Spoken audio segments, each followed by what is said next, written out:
বিশ্বাস করো, আমি যখন গ্রামের কথা ভাবি তখন আমি ভাবি এত বড় গ্রাম, এতগুলি জায়গা, এখানে যদি একটা স্কুল হতো, এখানে যদি ইউনিভার্সিটি হতো, এখানে যদি কলেজ হতো, এই গ্রামের ছেলেরা পড়তো। আমি এমনটাই ভাবি। হয়তো আমার ভাবনাটা আপনাকে অবাক লাগছে, কিন্তু আপনি যদি স্বপ্ন দেখতে না পারেন, আপনি যদি ভাবতে না পারেন, আপনি কিন্তু এগোবেন না।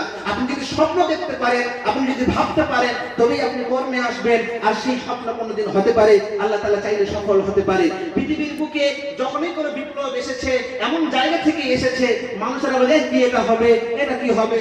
এই জন্য রবীন্দ্রনাথ বলেন, তোর ডাক শুনে যদি কেউ না চলে তবে এক, তোর ডাক শুনে যদি কেউ না আসে তবে একলা চলো রে।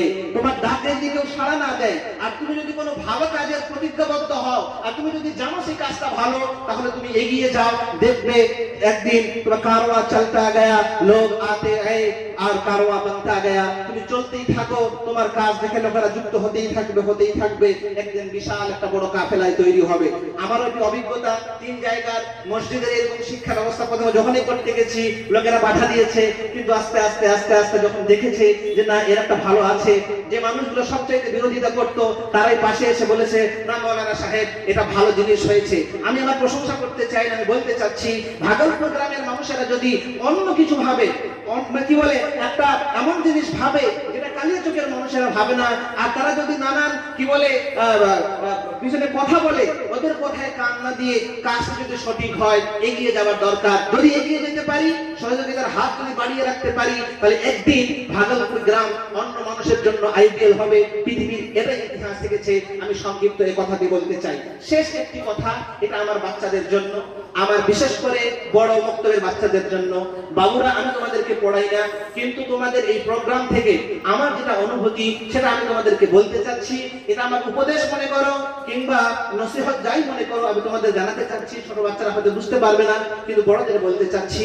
যে সমস্ত মেয়েরা তোমরা যারা সূরা মাউনের পারফর্ম করেছো বা বক্তব্যে পারফরম্যান্স করেছো ও সাধারণ করেছো, আল্লাহ রাব্বুল আলামিন তোমাদেরকে বক্তব্য, তোমাদের বরকত দিক। আমি একটা কথা বলতে চাচ্ছি, যে তোমরা যেদিন থেকে বক্তব্যে পা দিয়েছো, যেদিন থেকে বরখা পড়েছো, যেদিন থেকে তোমরা বইটা হাতে নিয়েছো, যেদিন থেকে তোমরা বক্তব্য দেবো বলে শুরু করেছো, মনে করো সমাজের মানুষেরা তোমাদের উপরে একটা দায়িত্ব বাড়িয়ে দিয়েছে। তোমার কাছে একটা দায়িত্ব বেড়ে গেছে যে তুমি বলতে পারো। মানুষেরা তোমার কাছে আশা করবে যে বক্তব্যের এই বাচ্চাটা এত সুন্দর বক্তব্য দিয়েছে, তার কাছে মনে হয় প্রশ্নের উত্তর আছে, তার কাছে মনে হয় কিছু পাওয়া যাবে। তোমার কাছে দায়িত্ব হয়ে গেল, তুমি এবার জানতে শেখো, আরো জানতে শেখো। তুমি জানলে মানুষেরা জানবে এটা যে তুমি জানো, মানুষেরা তোমাকে সম্মান দেবে, তোমাকে মর্যাদা দেবে। আমি বলবো, আমার বাবুরা, তোমরা সারা বছরে 2 জোড়া কাপড় যদি কেন, বাজারে গেলে দেখো এটা যে এই কাপড়টা আমার অঙ্গকে ঢেকে দেবে, ওখান থেকে কিছু পয়সা বের করে বাজার থেকে ইসলামিক কোন লাইব্রেরিতে গিয়ে সুন্দর একটা বই কিনে নিয়ে আসো। বাড়িতে শোকেস কেন, কিন্তু মালপত্র রাখার জন্য নয়, বই গুছিয়ে রাখো।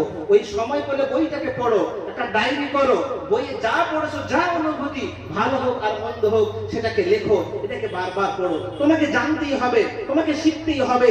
তুমি জানলে আমাদের সমাজ জানবে, তুমি জানলে আমাদের জাতি জানবে, তুমি জানলে আমাদের সন্তানরা জানবে। এই জন্য বাবুরা, আমার পক্ষ থেকে তোমাদের কাছে এটা উপদেশ, তোমরা জানো, বই পড়লে তোমরা জানতে পারবে। আমি বলেছিলাম একদিন, ভাত কেন সেদ্ধ হয়, এটা তোমার প্রশ্ন হওয়ার কথা, যে ভাত সেদ্ধ কিভাবে হয়, কাপড় পরিষ্কার কিভাবে হয়, কেন জলে দিলে কাপড় পরিষ্কার হয়ে যায়, চরক কিন্তু জলে দিলে কিন্তু কি বলে পরিষ্কার হয়ে যায় না, তাকে সার্ফের দরকার লাগে, গরম জলের প্রয়োজন পড়ে।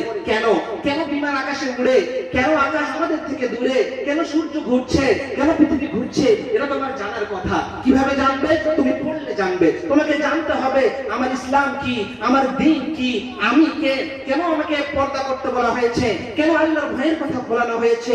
পৃথিবীর মানুষেরা যে আজ যারা নানাবিধ কথা ইসলামের বিপক্ষে বলছে, এর জন্য আমি কি করেছি, এর উত্তর তুমি খুঁজে পাবে যখন তুমি জানবে। এই জন্য আমি বলবো, যখন তুমি এই স্টেজে এসে বক্তব্য দিতে চেয়েছো, জাতির মানুষেরা তোমার কাছে আশা করতে শুরু করেছে, তাদের আশা ভেঙে দিও না। তুমি তোমার পড়াকে, তোমার জানার এই জার্নিকে আগিয়ে নিয়ে যাও। বই পুস্তক বেশি পড়ো। আমি ওই সমস্ত গার্জিয়ানদেরকে বলবো, আপনি মাসে হয়তো 100,000 টাকার মাংস ক্রয় করেন, আপনি 800 টাকার মাংস নেন, 200 টাকা আপনি জমা রাখেন, বাজারে যান, কোনো ভালো আলেমকে জিজ্ঞাসা করেন, আপনার বাচ্চাকে একটা সুন্দর বই বই এনে, কোন ইসলামিক গল্পের বই, কোন জানার বই এনে উপহার দেন, বলেন মা আজকে মাংস নিয়ে আসেনি, আজকে তোমার জন্য কি বলে আর কোনো জিনিস নিয়ে আসেনি, একটা ভালো উপহার নিয়ে এসেছি, একটা বই নিয়ে এসেছি। আপনি পড়তে জানেন না, কোনো সমস্যা নেই, কিন্তু আপনার বাচ্চাটা তো পড়ে।